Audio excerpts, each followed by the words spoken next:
Oke teman-teman semua, selamat datang kembali di channel Sarigolan. Pada video kali ini kita mau membahas limit fungsi aljabar. Oke, yang pertama definisinya dulu ya. Limit itu apa sih? Limit itu dapat diartikan suatu batas, yaitu sesuatu yang dekat namun tidak dapat dicapai. Nah, dalam bahasa matematika, keadaan ini dapat disebut dengan limit. Mengapa harus ada limit? Karena limit ini menjelaskan suatu fungsi jika batas tertentu didekati. Mengapa harus didekati? Karena suatu fungsi biasanya itu tidak terdefinisi pada titik-titik tertentu ya. Nah, walaupun suatu fungsi seringkali tidak terdefinisi untuk titik tertentu, namun masih dapat dicari tahu berapa nilai yang didekati oleh fungsi tersebut. Nah, itu makanya ada makanya ada limit ya. Jadi dalam bahasa limit itu dapat dituliskan seperti ini. Tuh, pembacanya adalah limit fx sama dengan L x menuju A atau x mendekati A. Nah, maksudnya apabila x mendekati A namun tidak sama dengan A, x tidak sama dengan A ya, tidak sama dengan A, maka fx ini mendekati L ya. Oke, sekarang bagaimana cara kita untuk mengetahui nilai dari suatu limit? Nanti untuk sifat-sifat limit bisa kamu pelajari, bisa kamu cari di buku atau di internet ya, sifat-sifat limit. Nah, sekarang cara menentukan nilai limit fungsi aljabar. Tuh, ada menentukan nilai limit ya. Ya kan? Menentukan nilai limit. Nah, yang pertama, bentuk limit itu ada beberapa bentuk ya. Bentuk yang pertama itu limit fx x menuju A. Bentuk kedua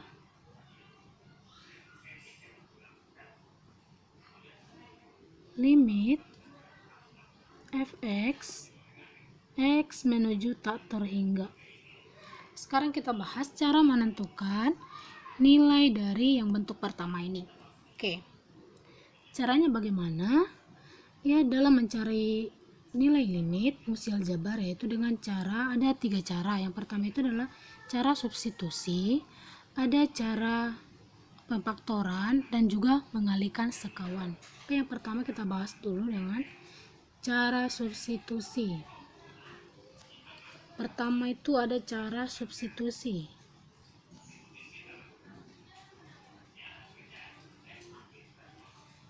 Substitusi ya.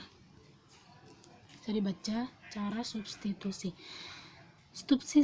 Cara substitusi ini langkahnya dengan mengganti P ubah yang mendekati nilai tertentu dengan fungsi aljabarnya. Nah, contohnya seperti ini. Cara substitusi. Tentukan limit limit 3x dikurang 1 x menuju 1. Nah, hasilnya adalah langsung substitusikan aja. Substitusikan artinya masukkan nilai x ke fungsinya. Oke, sekarang masukkan nilai x ke fungsinya yaitu 3 ya. 3 ini x, masukkan yang x nya yang 1 ini dikurang 1, maka sama dengan 3 kali 1 3 kurang 1 sama dengan 2. Maka limit dari 3x dikurang 1 x menuju 1 atau x mendekati 1 nilainya sama dengan 2. Seperti itu. Oke, hampir tidak terlihat. Kita buat contoh yang kedua. Limit x kuadrat dikurang 4 ini x nya menuju 2, x dikurang 2. Oke, ini contoh kedua ya. kalau kita buat cara dengan substitusi tadi, kita kerjakan dulu. Nah, x-nya menuju 2, makanya kita masukkan nilai duanya, nilai x-nya 2 pangkat 2, ini kan, terus dikurang 4 dibagi dengan ini 2 ya, dikurang 2. Nah, hasilnya berapa? 2 pangkat 2 sama dengan 4. 4 dikurang 4 per, ini 2 dikurang 2. Nah, ini akan membuat hasil 0 bagi 0. Ini namanya tidak terdefinisi, tidak memenuhi. Nah, di dalam fungsi itu kita harus menghindari nilai-nilai yang tidak memenuhi.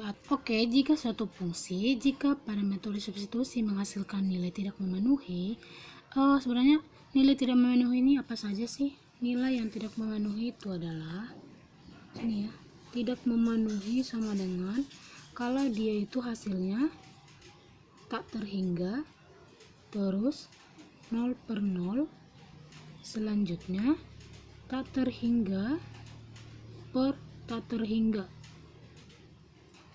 lagi 0 dikali tak terhingga dikurang tak terhingga, 0 pangkat 0 tak terhingga pangkat 0, atau tak terhingga pangkat tak terhingga.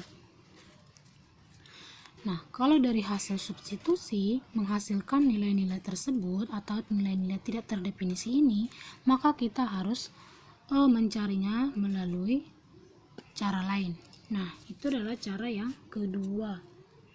Maka cara yang kedua adalah faktorisasi.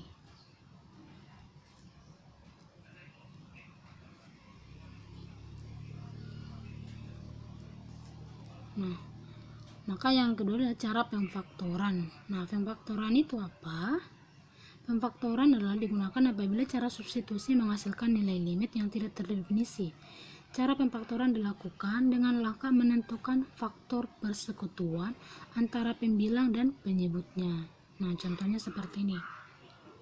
Kita ambil contoh yang dari sini aja ya. Limit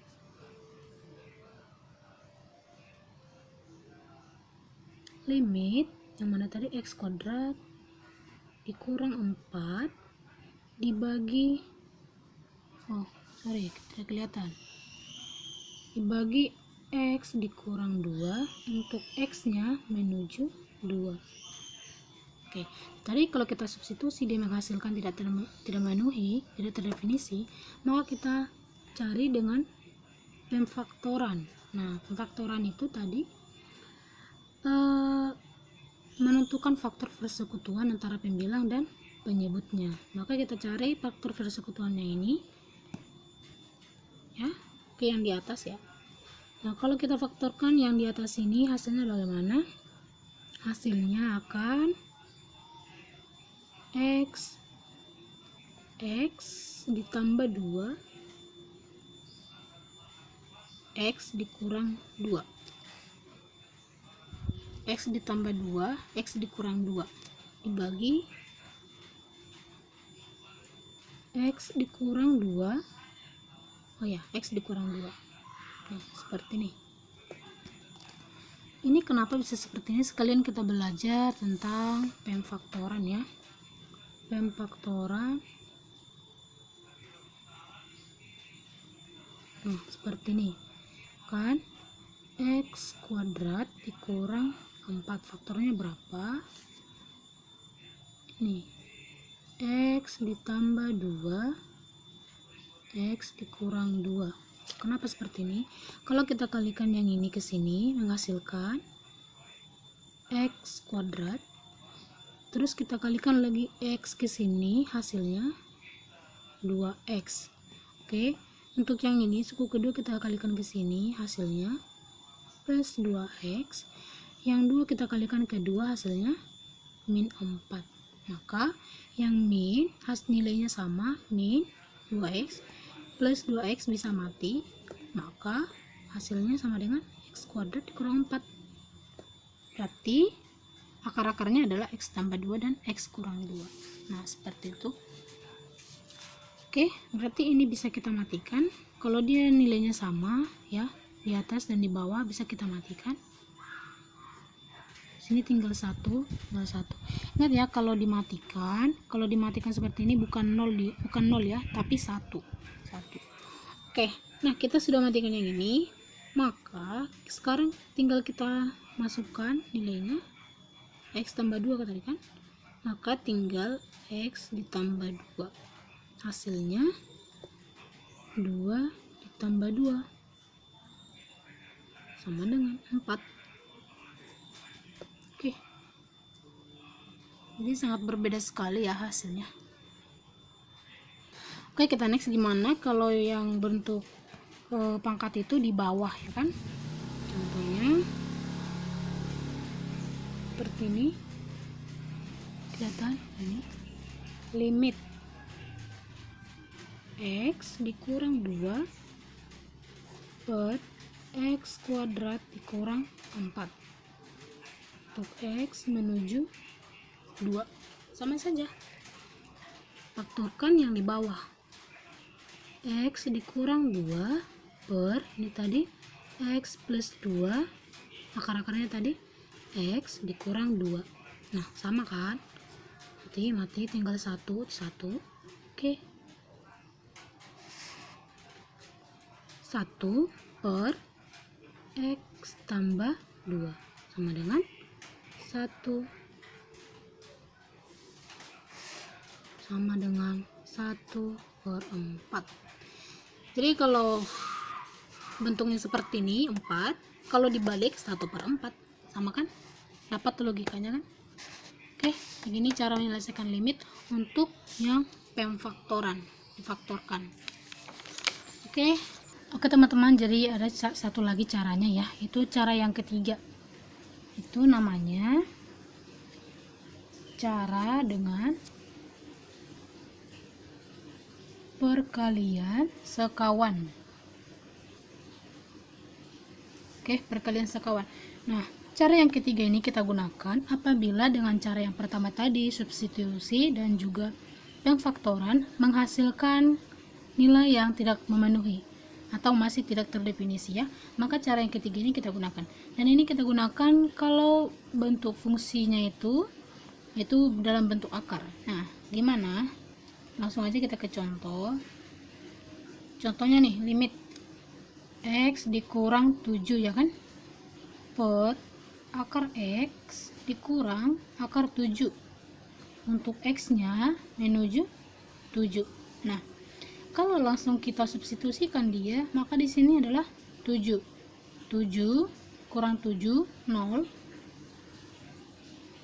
Akar 7 dikurang akar 7, 0. Maka hasilnya akan tidak memenuhi. Ya, makanya kita gunakan dengan perkalian sekawan. Gimana? Limit X dikurang 7, X menuju 7. Ya. Kurang. Ini kita kalikan sekawan, dikalikan dengan ini yang di bawah ini, dikali dengan akar X dikurang, ini jadi jumlah ya, dia berubah jadi tambahnya oke, ini berubah jadi tambah ya. Kalau di sini kurang, di sini jadi tambah dia, akar 7 per sini juga kayak gitu, akar X ditambah akar 7. Nah, seperti ini. Kalau udah seperti ini, kita kalikan yang ini ya, maka limit X menuju 7 ini dikalikan ke sini berapa, maka hasilnya adalah X dikurang 7 dikali akar X ditambah akar 7. Nah, seperti itu. Nah, yang di bawah ini berapa? Kalau seperti ini, akar dikalikan dengan akar sama ya dalamnya ya, maka dia kan akarnya akan habis. Ini akarnya habis ya, karena dalamnya sama. Maka tinggal X dikurang 7. akarnya habis ya kan. Oke, selanjutnya nih di sini ada yang sama. Ada yang sama di atas dan juga di bawah, maka boleh kita coreng. Tinggal satu. Ingat ya, tidak boleh 0 di sini. Kalau dia dicoreng seperti ini, hasilnya 1 ya, 1. Oke. Sekarang tinggal limit X menuju 7 dari akar X ditambah akar 7 per 1. Kalau per 1 tidak perlu dituliskan satunya. Nah, oke, sekarang kita masukkan ya. Sekarang kita masukkan karena sudah memenuhi sini, sudah bisa. Maka sama dengan akar 7 ditambah akar 7. Akar 7-nya kita masukkan yang ada X ini. Nah, hasilnya ini kalau seperti ini, akarnya ini dalamnya sama ya. Akarnya sama, ini, maka tinggal kita tambahkan yang ini. Tambahkan koefisiennya. Kalau di sini koefisiennya 1, di sini juga 1, maka 1 tambah 1 sama dengan 2. 2 akar 7. Akar 7-nya sekali aja. Oke. Nah, hasilnya seperti ini.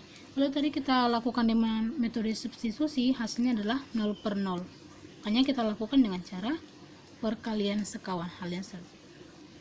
Oke teman-teman, sekian dulu untuk tutorial limit aljabar ya. Untuk tutorial berikutnya nanti kita lanjutkan di video selanjutnya. Oke, kalau ada yang mau ditanya atau kritik yang membangun, boleh di komen di kolom komentar. Oke, terima kasih. Sampai jumpa.